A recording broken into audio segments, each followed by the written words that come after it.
the shooting range.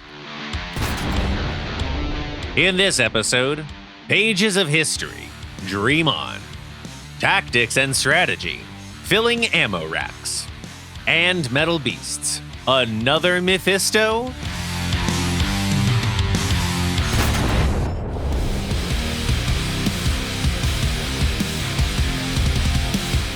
Now that the highlights of the update have been discussed, it's time to focus on those machines that might have flown under your radar. Today's metal beast is a wheeled ATGM carrier.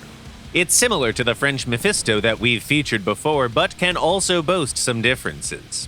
Please welcome the AFT-09.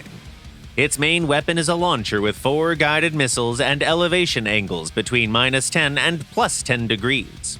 Additional ammo is stored in the rear. The vehicle is equipped with smoke launchers. The engine compartment is in the center, while the transmission is at the bottom of the hull. The crew includes 4 people with seats all around the vehicle. The first thing that comes to your attention here is the size. The hull of this carrier is much lower compared to its French counterpart, so it's easier to find cover. At the same time, its launchers are at a similar height, so the AFT can work the hill slopes just as well as the Mephisto. Its depression angle reaches 10 degrees, which is also helpful. The elevation angle, however, might feel a little inferior, making it impossible to reach most aerial targets and even impeding aiming at ground ones on hilly landscapes. Still, what this Chinese vehicle can truly be proud of is its missiles. Tandem type, 1200 millimeters of penetration, and a top speed of 500 meters per second. No doubt these are among the best ATGMs available at this battle rating. No one would need a second helping after sampling just one. If you meet multiple enemies, you can serve them 4 delicious hot missiles all primed and ready to go. Just remember to keep an eye on your reload. Once all 4 missiles are on their way, the AFT-09 is left defenseless for a long 15 seconds. The best thing you can do in that time is tuck it somewhere safe under a smokescreen. Now, back when we talked about the Mephisto, we noted that its reverse speed was lacking, but this vehicle is actually even worse. 8 kilometers an hour is slow, even for a huge, well-protected tank, and for this paper-thin machine, it's outrageous. Thankfully, it has a steerable rear axis that allows it to turn on the spot and retreat without using reverse. We can't complain about its mobility. The AFT-09 can accelerate well even on softer soils, and its top speed reaches 95 kilometers an hour on asphalt. Make sure you don't miss the speed limit signs, though, lest you score a few fines. The Chinese Mephisto's amazing missiles are balanced out by its inability to shoot on the go and low aiming speed. It needs you to plan ahead and get ready to meet your enemy to avoid being caught in an awkward spot. This Chinese ATGM carrier is an enjoyable machine with a unique balance of pros and cons. If you learn your way around them, it can net you a nice batch of beautiful missile frags.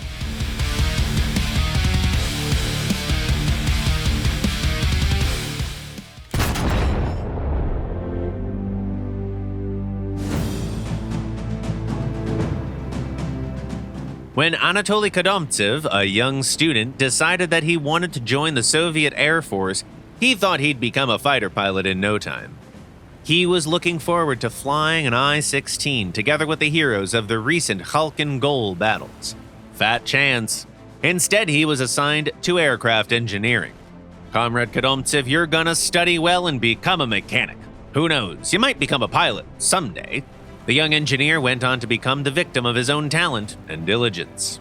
Back in the 10th September of 1941, during the bloody retreat, total chaos, and devastating scarcity, he managed to organize the repairs and maintenance for a fighter squadron so well that the government awarded him the Order of Lenin, the highest civilian decoration.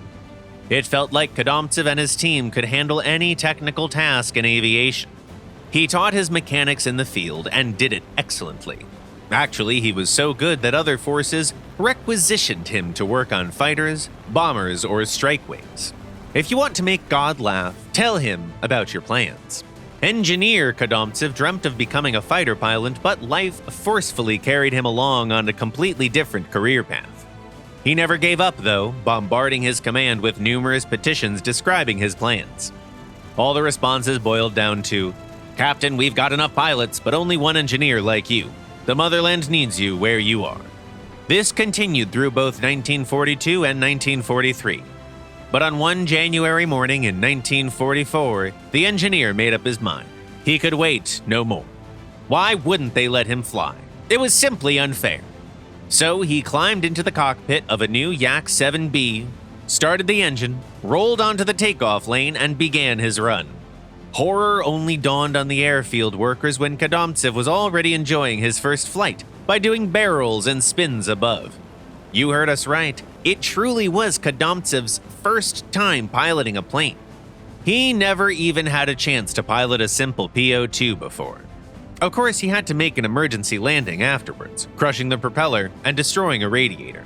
He was probably so excited he forgot to use his landing gear. What came next was a court-martial, a loss of all his ranks and awards, and of course, the penal unit. Air Force General Savitsky came to deal with the situation personally. And it was him who convinced the court-martial to keep Kadomtsev in the 8th Air Army. He had to serve as a regular private in the penal unit, but his dream was finally fulfilled.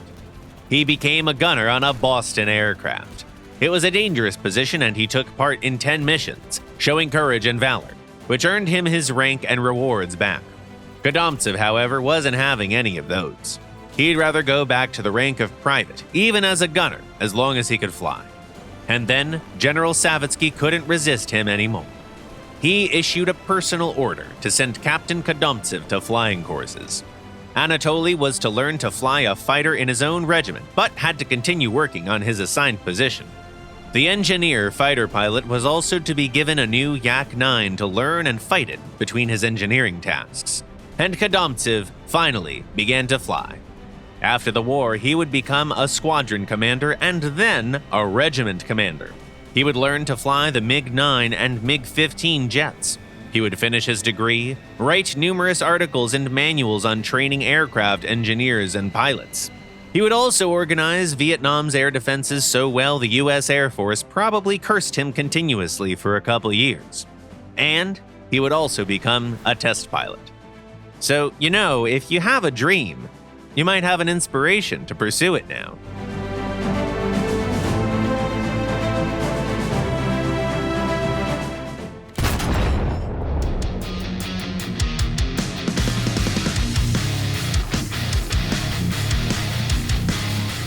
How many rounds do I take? This is a question tankers often ask. If you join a battle full, you're lowering your survival chances. If you go in half empty, you risk going helpless at the worst possible moment. Let's figure this issue out together. There's only one reason to not take all the rounds you can carry every time: survivability. Almost every machine in the game improves its chances by leaving some of the ammo behind. For instance, the Tiger I stores most of its rounds in the racks above the tracks, which means a penetration of the upper glacis edge would blow it all up, even if it's done by a solid penetrator. There are some examples, of course. For light machines, the amount of ammo doesn't matter much. They can be knocked out by pretty much any penetration anyways. So where's that sweet spot between full and empty? There's quite a number of factors to consider. We'd like to focus on the most important ones. The first thing that defines the minimum you should take is the rate of fire. The most popular reload time in the game is around 6 to 7 seconds. For vehicles within that range, the best number of rounds is around 30. Remember this as a base number. We'll use it later. Sure, there are exceptions here as well. Vehicles with autocannons like the BMP should always go full. It's too easy to spend it all in active combat, and the number of rounds doesn't really do much to survivability. There's also an opposite situation with large caliber slow reload tanks, like the IS-2. Its maximum ammo is only 28 rounds, but even if you're sporting an ace crew, it can give you almost 10 minutes of continuous fire. Some battles don't even have an active phase that long. Moreover, the IS has large capped rounds that can one-shot an enemy anyway. So we believe the optimal ammo number for the IS-2 is 15 shells. It's enough for most battles and can also improve the chances for this tight Soviet internal layout. Now, the second factor has already been mentioned. It's the round types.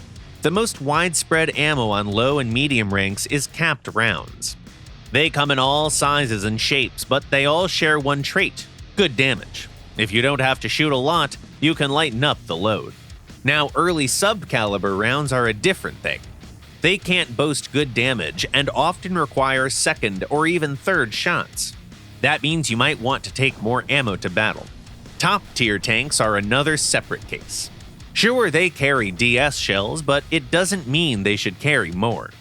APF SDS rounds have great damage, and coupled with amazing velocities, stabilizers, and laser rangefinders, you shouldn't be missing that much. Add to that the fact that survivability matters way more in the top tier. That's the reason many MBTs have blowout panels in the turret rear that save the crew in case of ammo explosions. Top tanks like the Leopard should keep their ammo pool at 20 to 25 shells. The majority of the rounds will be stored in the safe compartment, and only some will fill the racks in the hull front. The location you're playing matters too. For instance, you might want to take more ammo to maps with longer ranges, since you'll need to take ranging shots.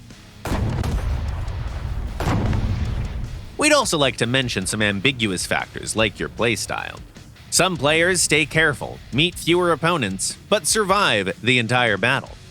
Others prefer quick attacks but risk losing their vehicle after a couple of frags. It's unique for each player, so we can't give you a straightforward piece of advice here.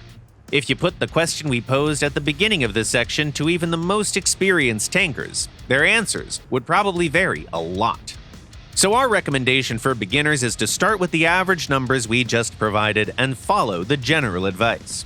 With time, your own experience will tell you how many shells you'll need in each battle. Do you have your own rules for filling ammo racks? Share them in the comments while we answer some of your questions.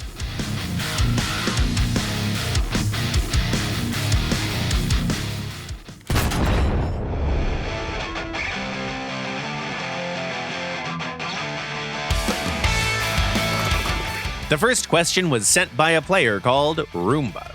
What aircraft has the most variety of guided munitions? Hi, Roomba. You're probably talking about air-to-surface munitions. If so, the most variety is found on the Mirage 2000D R1, the MiG-27K, and the Harrier GR7. The plane guy asks, will ejection seats be added to 1950s jets that had them? Hi there, plane guy. Creating animations for each aircraft takes quite a bit of time, so we focus on the top machines first. Rest assured, we're still working on it, so other vehicles will get their ejection seats in the future. Another question comes from OCG Droopy.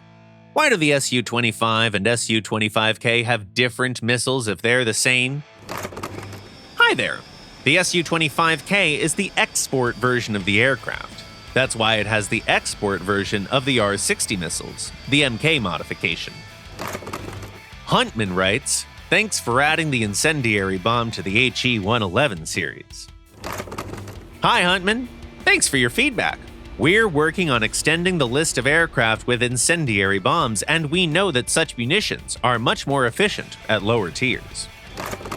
And the last comment for today was written by M919 Silver Bullet. Can we get a battleship triathlon?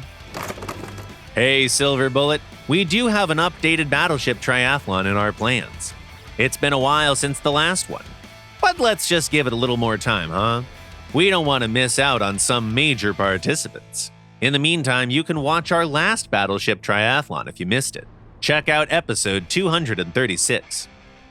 That's it for today. You've been watching The Shooting Range by Gaijin Entertainment, and the next episode will premiere the following Sunday at 4 p.m. GMT or noon Eastern Time. Subscribe and click the bell if you don't want to miss our next videos. Don't forget to sing for the laughter and sing for the tier. Leave a like, share your thoughts and comments, and see you next week.